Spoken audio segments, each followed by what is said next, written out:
رات کو نماز پڑھتے دیکھا ہے بزرگوں کو اپنی آنکھوں سے بالکل دیکھا 72 آورز گزر گئے اور اس میں بالکل لاش کی طرح پھول گئی اور ادھر جو ہے نا وہ ڈاکٹرز نے جیسے ہمت چھوڑی ہے آنتے ساری گل گئی لیکن میں چلو اور جس میں میں گھر لے آئے جب 2 ہاسپٹل ڈیتھ ڈکلیئر کر دیتے ہیں اس کے بعد گنجائش نہیں.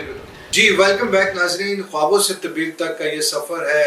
خوبصورت مسکراتا ہوا چہرہ سعدیہ سہیل رانا. اب میں یہ ڈرمو کی پروڈکٹ بھی یوز کروں گی. جی جی ضرور آپ کو تاکہ جو بڑھاپے کے آثار آ رہے ہیں ان کو کم کیا جائے. نہیں آپ ویسے یہ اپنے آپ کو انڈر ایسٹیمیٹ کر رہی ہیں تو الگ بات ہے لیکن انشاءاللہ ہم آپ کو پرووائڈ کریں گے. آپ پر کے ٹرائی کر کے بتائیے آپ کے چہرے کا گلو کے پیچھے کیا ڈرمو کی پروڈکٹ ہے بہنوں کی دعائیں. اب میں آپ کو بتاؤں آپ کے چہرے کا گلو جو ہے نا وہ آپ کا چہرہ آپ کے دل کا آئینہ ہوتا ہے. دل صاف ہو اور دل میں اللہ بستا ہو تو چہرے کا نور آ جاتا ہے. تھینک یو ویری مچ جی. اللہ پاک ایسے ہی رکھے.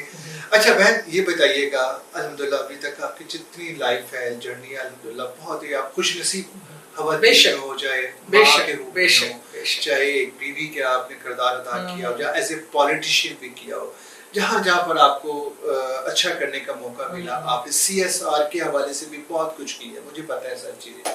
وہ ڈاکٹر صاحب اتنا رش ہوتا تھا ان کے پاس وہ ڈائگنوز نہیں کر سکے اور 72 آورز گزر گئے اور اس میں بالکل لاش کی طرح پھول گئی گرین کلر کی ہو گئی باقاعدہ یعنی کہ یہ سب کچھ ہوا سب کچھ ہو گیا. جب بالکل انکانشیس ہو گئی تو پھر مجھے ابو کو انفارم بھی کیا گیا اور پپو وغیرہ پہلے کینٹ کے 2 بہت مشہور ہاسپٹل ہیں ہاسپٹلز ہیں نام نہیں لے رہی ان کا کیونکہ ان کی شہرت کو وہاں پہ ان دونوں ہاسپٹلز نے مجھے ڈیتھ ڈکلیئر کیا اور جس میں میں گھر لے آئے جب 2 ہاسپٹل ڈیتھ ڈکلیئر کر دیتے ہیں اس کے بعد گنجائش نہیں. بس ساری فیملی اکٹھی ہوئی جیسے لٹا کے بیچ میں اور سب بیٹھے ہوتے ہیں اور رونا دھونا.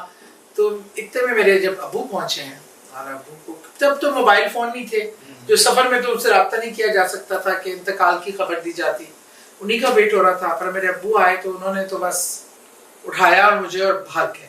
سب کہیں گے جی یہ مینٹلی ڈسٹرب ہو گیا. اب جو میں ہاسپٹل کا نام ہر جگہ لیتی ہوں اور ضرور لیتی ہوں کہ UCH ہاسپٹل ہے جہاں میں بہت اس زمانے میں تو بیسٹ ہاسپٹل ہی وہاں ایک امریکن ڈاکٹر ہوتے تھے ڈاکٹر بینجامن ان کو انہوں نے دکھایا اور انٹرسٹنگلی انہوں نے بھی 2 بار کہا کہ شی از نو مور. یہ میرے ابو کا ایک عجیب سا بھروسہ تھا کہ اسپرچل ایک کنیکٹیوٹی تھی. تو وہ کہتے تھے میری بیٹی مرے گی نا مجھے ادھر پتا چلے گا مری نہیں ہے. ان کے بلیف پہ جب ڈاکٹر نے بار بار ماننا کیا تو اس کو ڈیپ ڈاؤن کہیں میری پرل فیل ہوئی ایک دم جیسے واپس آتی ہے نا پرل ایک دم. میرے باپ کی یقین تھی اللہ کی رحمت سب سے پہلے اس کے بعد میرے باپ کا یقین محبت کریز کی حد تک میرے والد اپنے بچوں سے پیار کرتے تھے. میری خوش قسمتی ہے کہ مجھے بس پھر میں وہ لے گیا. اس نے کہا نہیں میں ایک ٹرائی اس نے کہا مجھے نہیں پتا کیسے بچے گی آنتے ساری گل گئی لیکن میں چلو ابو کہتے گوشت کا ٹکڑا بھی بچ گیا نا زندہ ہوئی تو مجھے چاہیے. وہ بہرحال وہ میرے باپ کا پیار اور میرے اللہ کی رحمت کے بغیر کچھ بھی نہیں ہو سکتا. اللہ نے کچھ کام دینے والا تو وہ بے شک نہ آپ کو کوئی زندگی دے سکتا ہے نہ کوئی مار سکتا ہے میرے رب کے علاوہ. بہرحال وہ ہوا ایک ایپیسوڈ کمپلیٹ میں 1 سال ہاسپٹلائز رہی. اوپن سٹمک رہا میرا 1 سال اور زہر کا گرین کلر کا فلوئڈ نکلتا تھا. آنتے کٹ کے اتنی رہ گئی. ڈاکٹر نے کہا تھا ساری زندگی یہ نارمل لائف نہیں گزار سکتی. ابھی یہ سارا کچھ ہوا تھا تو آج سعدیہ سہیل صحت مند ہٹی کٹی. اگر ایسا نہ ہوتا تو میرا ویوز شاید سعدیہ سہیل تو اسمارٹ ہوتی جاتا. نہیں اصل میں نا ڈاکٹر نے کہا تو کبھی نارمل لائف گزار نہیں سکتی نارمل فوڈ نہیں کھا سکتی بالکل جس کے ساتھ بلینک فوڈ کھانا پڑے گا فلوئڈ میں یہ وہ میری اللہ نے کوئی نیچر ایسی بنا کے بھیجی تھی. میں کھانے پینے کی شوقین کشمیری لوگ اس کا کھانا روک دیں اور میں چٹپٹے ہر گند بلا کی شوقین. میں نے اپنے اسٹوڈنٹ لائف میں بھی بہت تکلیفیں مجھے جب طبیعت خراب ہوتی تھی نا جیسے اگر اسٹمک خراب ہوا ہے تو 150-200 سے موشن کم نہیں آتے تھے. مطلب ऐसा क्योंकि बाउल सिस्टम था ही नहीं, वो जोड़ तोड़ कर प्रॉपर बना नहीं हुआ था, बना तो दिया था डॉक्टर ने लेकिन प्रॉपर वर्किंग उसकी प्रॉपर नहीं थी। I understand. बहरहाल लेकिन उस टाइम मजा ये था, एक मजा था कि मैं वेट गेन नहीं कर पाती थी जितना मर्जी खा लूं, महसूस ही नहीं होता। स्ट्रक्चर तो ब्रॉड था लेकिन अब मैं जब खाती भी थी बीमार भी होती थी लेकिन बास भी नहीं आती थी। तो मैंने इसी जंग में ना अपनी ये जंग जारी रखते हुए पढ़ती भी गई, एक्टिव भी रही हर काम में और ये तकलीफ भी सहती रही। फिर मेरा पूरा बाउल सिस्टम दोबारा शेख अब्दुल समी साहब ने बनाया था। अच्छा। और मैं 1 साल कंसल्टेंसी 14 डॉक्टरों के साथ, 4 ब्रिटिश डॉक्टर थे, फिर मेरा बाउल सिस्टम उन्होंने बनाया था, मेरा स्टमक ओपन किया था। शेख अब्दुल समी मुखालफों के हॉस्पिटल में थे इत्तेफाक में लेकिन ऐसा कमाल का सर्जन, हाँ नहीं मैं तारीफ करूंगी कि उस हॉस्पिटल में मुझे दोबारा मेरा जिंदगी मिली। और मेरे शेख अब्दुल समी साहब जो मेरे बहुत प्यारे मौसन, अभी आखिरी इत्तला तक तो अल्लाह ताला वो हयात है, एज हो गई है, लेकिन मुझे बहुत प्यारे लगते थे। उन्होंने मुझसे हमेशा बहुत स्पेशल बिहेव किया। वो नहीं लेप्रोस्कोप होता था, वो नाक को खोल के ना उसमें डालकर वो सब गुठलियां सी गुच्छे बने हुए थे मेरे पेट में, मल्टीपल सर्जरीज की वजह से एडियंस हो जाती हैं। जो मेडिकल जानते हैं वो इस बात को समझते होंगे। बस वो एक्सपेरिमेंट किया उन्होंने मेरे पे, वो वेंट रॉन्ग। मेरी एडियन वो अंदर जाके एडियन तो सक नहीं कर सके, मेरी एडियंस फट गई पेट में। जो शिद्दत थी मेरी उस टाइम अल्लाह से रिक्वेस्ट की और तड़प की कि मैं अपने बच्चे के पास चली जाऊं, मेरा बच्चा मेरे बगैर नहीं रह सकता।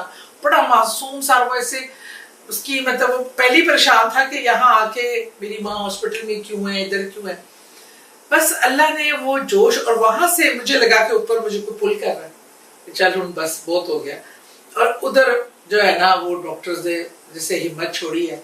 फिर एक डॉक्टर भाग के क्या वो लेके आया ट्रॉली इलेक्ट्रिक शॉक वाली, वो लास्ट जो हाँ आई थिंक शायद कोई हार्ट पे टीका शीका भी लगा था, वो सब चीजें अब मैंने पूरी शिद्दत से कहा कि नहीं, जैसे मुझे कोई ऊपर पुल कर रहा है, अब मैं कह रही हूँ नहीं मुझे वहां जाना है, वापस जाना है, अपने बेटे के लिए जाना है। और बस जब उसने पहला लगाया शॉक, उस पे नहीं, जब दूसरा लगाया तो बकायदा मैंने यहाँ से पूरा जोर लगाया कि मुझे उठना है, और ऐसे जैसे कोई खींच रहा था और उसने ऐसे छोड़ दिया मुझे, और मैं तेजी से शो करके अंदर गई हूँ और उठ के बैठ गई हूँ कलमा पढ़ते हुए। डॉक्टर भी डर के ना पीछे। अच्छा, आप लिटरली उठ के बैठ गई वहां जो झटका लगाया तो मैं उठ गई, बैठ गई और कलमा पढ़ा मैंने। ये उस वहां सारे लोग इस चीज के गवाह भी थे। और डॉक्टर ऐसे हो गया एकदम ना। फिर डॉक्टर ने मुझे बताया कि मेरा हार्ट बंद था, टोटली मेरी डेथ थी, मतलब मेरी बॉडी जो थी ना सब कुछ खत्म हो गया था। और ये आखिरी ट्राई था, उसके बाद तो फिर खत्म हो जाएगा। तो मैं समझती हूँ, मुझे नहीं पता साइंस इसको क्या कहती है। इसके ऊपर थोड़ा सा बात तो मैडम बीइंग अ मुस्लिम हमारा अकीदा है और यकीन है और ये बात अटल है कि जब मौत का टाइम मुकर्रर है तो वो मौत आनी है। सिर्फ मेरे नबी पाक सल्लल्लाहु अलैहि वसल्लम के लिए ये इजाजत थी कि आप उनसे पूछ के जाएं अगर वो आना चाहे। क्या शान है, ठीक है, तो क्या बात। तो ये मैं थोड़ा सा इस चीज को डाइजेस्ट नहीं कर पा रहा। पता नहीं अल्लाह ताला ने शायद वो एक एक्सपीरियंस करा के मेरे कुछ इंटरनल चीजें को ओपन करना था, मेरे आगे जिंदगी की हकीकत को बयान करना था कि ये जिंदगी चीजें इकट्ठी करने का, दौलत इकट्ठी करने का नाम नहीं है, ये ब्रांड्स पहन के फिरने का नाम नहीं है, ये जिंदगी का अल्लाह का मकसद और है। इसको समझने की जरूरत है और जिंदगी बड़ी कीमती है। एक ऐसा ना एक इतना सा डिफरेंस है मौत और जिंदगी में, एक सेकंड लगता है वहां से वहां जाते हुए। अच्छा, ये जिंदगी अल्लाह की है, अल्लाह ने दोबारा आपको बेशक और उसी की मानत है। तो जब आपको ऐसे फील हुआ कि भी ये जिंदगी उसकी थी, उसने लेके फिर दोबारा दी है, तो उसका हक पहले से भी ज्यादा बनता है। बेशक। तो अब मुझे इस जिंदगी में उन लोगों के लिए कुछ करना है जिसके लिए उन्होंने जिंदगी दी है मुझे। बेशक। चीजें नजर आना, जिन्नात को देखना और इन चीजों को समझना, यानी विरासती तौर वो हाँ वो पता नहीं एक वो जो होता है ना एक जनरेशन गैप के बाद ट्रांसफर हुई। मेरे अब्बू मुझे बताते हैं, ज्यादा दादी तो हमारे बचपन में, लेकिन दादी के हमने अपनी बातें किससे बहुत सुने हुए थे। और वो जहाँ पे नमाज पढ़ती थी मैंने वहां से खुद जन्नात को नमाज पढ़ते देखा है, बुजुर्गों को अपनी आंखों से बिल्कुल देखा। मुझे लगा कि मेरी बेबे जी मुझे बुला रहे हैं, बेबे जी मुझे बुला रहे हैं। कहते बकवास नहीं करते ऐसी, अब वो समझो ऊपर बुलाने की बात कर रहे हैं। मैंने कहा नहीं अब्बू मैं ऊपर नहीं बुला रहे, वो मुझे कहीं और बुला रहे हैं। अब मुझे समझ ना आए, अब मेरे ब्रेन में ना एक मैसेज आता था उनकी तरफ से, और जब मैं इनको नजर देखती थी ना, फील करती थी, वो एक बहुत दुखी तकलीफ में जैसे ना इंसान होता।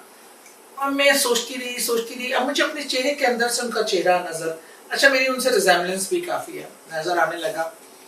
तो उनके एक बार मेरी फूफियाँ अब्बू बैठे हुए, सुबह का वक्त था, ये मैंने व्हाइट दुपट्टा ओढ़ा था, नमाज पढ़ के ऐसे आ रही थी, मैं कमरे में एंटर हुई हूँ, ये सब बहन भाई ना ऐसे हो गए। कहते हैं क्योंकि तुम बिल्कुल बेबे जी में कन्वर्ट हो चुकी थी, हमने तुम्हें तुम्हारे चेहरे में उनको देखा है। तो ये पता नहीं अल्लाह की चीजें होती हैं। अच्छा वो जब मैंने कनेक्ट किया कि मुझे कहाँ बुला रही है, तो मुझे लगा, मुझे समझ आई, मैं दुनिया में तो कब्र ही उनका एक ठिकाना है जहाँ मुझे जाना चाहिए। वहाँ मैं अपनी कजन को लेके जब पहुंची तो गोरकर ने बताया कि 6 दिन पहले वो गया था और मुझे 5 दिन से ही आया थी। जब मैं वहां गई तो देखा कि वहां पे जादू का एक टोटका करके उसमें रखा हुआ कब्र पे, जिसमें बदबू भी थी और कीड़े भी। फिर वो मैंने साफ किया, पानी वहां पे ग्रीन लगाया, इस तरह पे मुझे उस कब्रिस्तान में 35 कब्रों पे ये जादुई टोटके मिले।